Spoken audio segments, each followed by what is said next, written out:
J'aimerais bien reprendre les concepts où on papote ensemble pendant que je me prépare.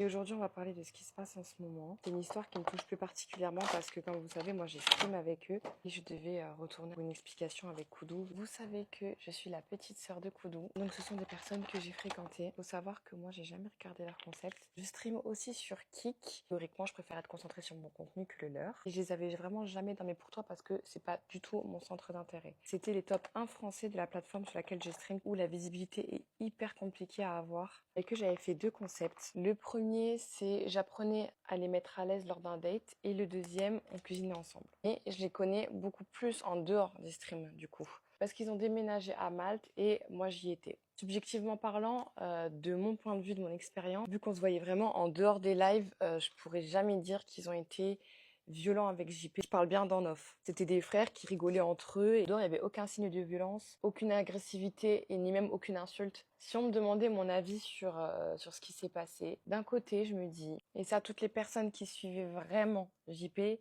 pourront en témoigner. C'était quelqu'un de très malade, de très fébrile, pas mal d'addictions. Et je suis convaincue qu'ils l'ont aidé à sortir de ça. Du coup, à rallonger son espérance de vie. Je pense qu'aussi, la pression des lives, leur concept, etc., leur contenu, du coup, c'est ce qui a aussi mis une énorme pression, puis même des coups qui sont très violents, qui ont pu avoir un enjeu quand même fatal dans ce qui s'est passé, quoi. Vous savez très bien que moi, les violences, c'est vraiment un sujet qui me tient particulièrement à cœur. Il n'y a qu'à voir ma vidéo épinglée pour comprendre. C'est vrai que leur contenu était extrêmement choquant, et que jamais j'aurais pu faire ça. D'ailleurs, tous les clips sont sortis après. Quand vous me demandez l'expérience que j'ai eue avec eux, ben moi c'était juste la bonne ambiance, la bienveillance, c'était rien de tout ça quoi. Jamais été confrontée à ça. Toujours connu dans la bienveillance entre eux, sans violence ni quoi que ce soit. Je peux vraiment affirmer qu'en dehors, il y avait strictement rien de tout ça. En paix à son âme, que Dieu lui ouvre les portes du paradis, qu'il rejoigne Choquette.